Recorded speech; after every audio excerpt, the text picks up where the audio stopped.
أعوذ بالله من الشيطان الرجيم بسم الله الرحمن الرحيم إنه لقرآن كريم في كتاب مكنون لا يمسه إلا المطهرون اللهم صل على محمد وعلى آل محمد আল্লাহ রব্বুল আলামিন যেমনভাবে মহান, তিনি কালামুল্লাহ শরীফ সেই রকমভাবে মহান।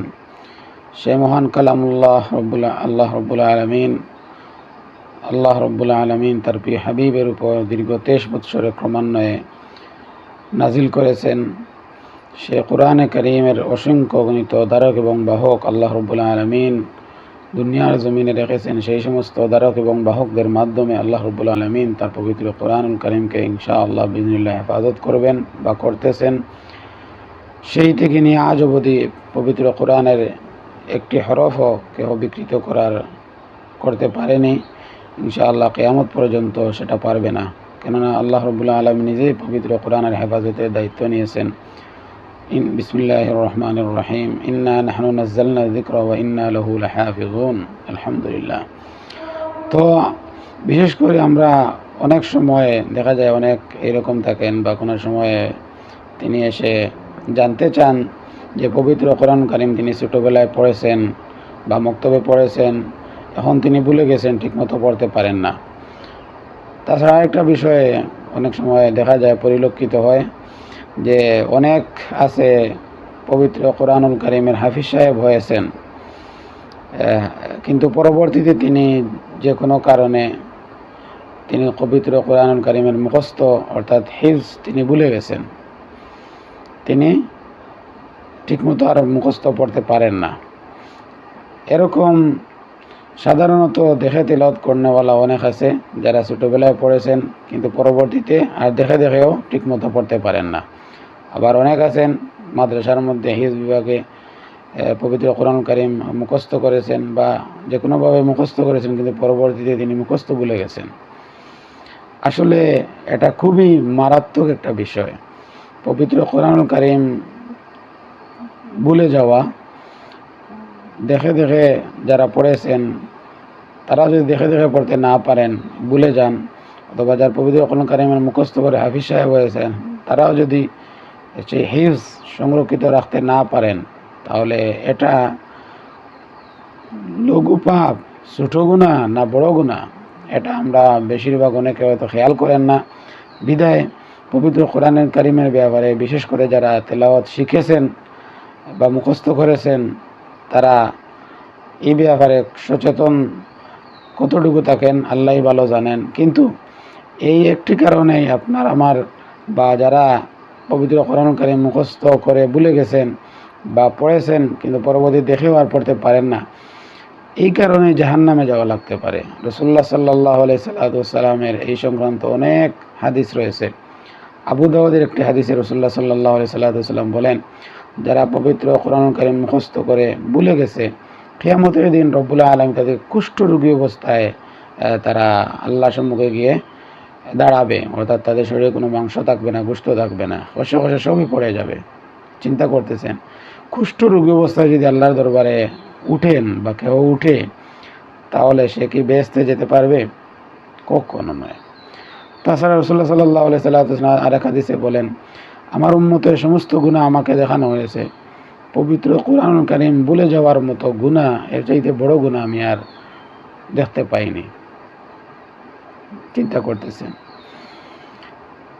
পবিত্র কোরআন কারীম মুখস্থ করে বা শিক্ষা অর্জন করে ভুলে যাওয়া কি পরিমাণ মারাত্মক পাপ, এটা আমাদের বিশেষ করে আমি অনেক সময় আছে বা আমার জানার মতো অনেকও আছে, দেখেছি পবিত্র কোরআন কারীম ছোটোবেলায় তারা পড়েছেন, কিন্তু বয়স যখন একটু বেড়েছে তখন পবিত্র কোরআন কারীমের এই তেলাওয়াতটা তারা ভুলে গেছেন, ঠিকমতো আর তেলাওয়াত করতে পারেন না।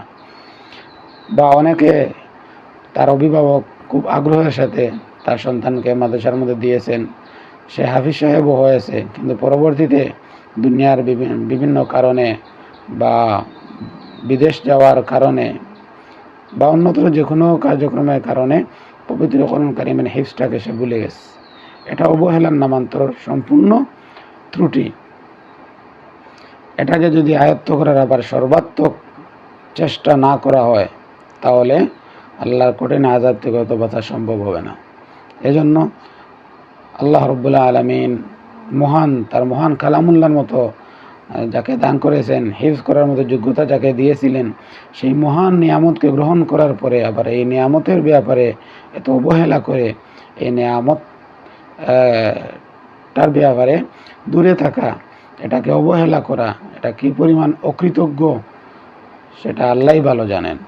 এজন্য যারা পবিত্র আল্লাহ রাব্বুল আলামিনের কোরআনের প্রতি আমাদের গাফলতি এবং অবহেলার এবং এটা অসম্মানের অন্যতম কারণ পবিত্র কোরআন শিখে ভুলে যাওয়া। এই বিষয়টা আমরা যারা বিশেষ করে কোরআনুল কারীম হিফজ করেছেন কিন্তু এখন ঠিকমতো আর হিফজ নেই, অথবা কোরআন কারীম তিনি সহি শুদ্ধ তেলাওয়াত জেনেছেন, শিখেছেন, কিন্তু অনেক দিন গ্যাপ হওয়ার কারণে পবিত্র কোরআনের এই সহি শুদ্ধ তেলাওয়াতটা ওনার মধ্যে আর নেই, বা দেখতেও তেমন এটা পড়তে পারেন না। যেভাবেই হোক, যে সিস্টেমেই হোক, আপনি কোরআনুল কারীমের এই সহি শুদ্ধ তেলাওয়াতটা আবার ফিরিয়ে আনার জন্য, বা কোরআন কারীম আপনি যে মুখস্থ করেছেন এই মুখস্থটা আবার স্বাভাবিক করার জন্য আপনি চেষ্টা করতেই হবে আল্লাহর আযাব থেকে বাঁচতে হলে। পবিত্র কোরআনুল কারীম রাসূলুল্লাহ সাল্লাল্লাহু আলাইহি ওয়াসাল্লাম আর এক হাদিসের মধ্যে বলেন, পলায়নকৃত চতুষ্পদ জন্তু যেভাবে তার যেটা সাধারণত পলায়ন করে, এরকম পলায়ন পর চতুষ্পদ জন্তু যদি পা বেঁধে রাখা হয়, সে পলায়ন করার জন্য যেভাবে ছটফট করতে থাকে, এভাবে পবিত্র কোরআন শিক্ষা অর্জন করার পরে বা শিক্ষার পরে প্রত্যেকের হৃদয় থেকে এভাবে ছটফট করতে বের হয়ে যাবে। এটাকে আমরণ পর্যন্ত এটা পিছনে থাকতে হবে। পবিত্র কোরআনের মতো জিন্দেগি আমাদের গঠন করতে হবে, তার হুকুম মোতাবিক আমাদের চলতে হবে। পবিত্র কোরআন কারীম শিক্ষা অর্জন এবং মুখস্থ করার যে মহান নিয়ামত আল্লাহ রাব্বুল আলামিন যাদেরকে দান করেছেন, এটা হেফাজত করার জন্য বাধ্যতামূলক আমাদের চেষ্টা রাখতে হবে। এই জন্য এই সমস্ত ভুল আমরা যারা করেছি আল্লাহ রাব্বুল আলামিনের কাছে তওবা ইস্তেগফার করি এবং কোরআনকে প্রতিদিন তেলাওয়াত জারি রাখি। ভুল যদি হয় বা শুদ্ধ করার যে সিস্টেমে হোক সেটা সর্বাত্মক চেষ্টা করি।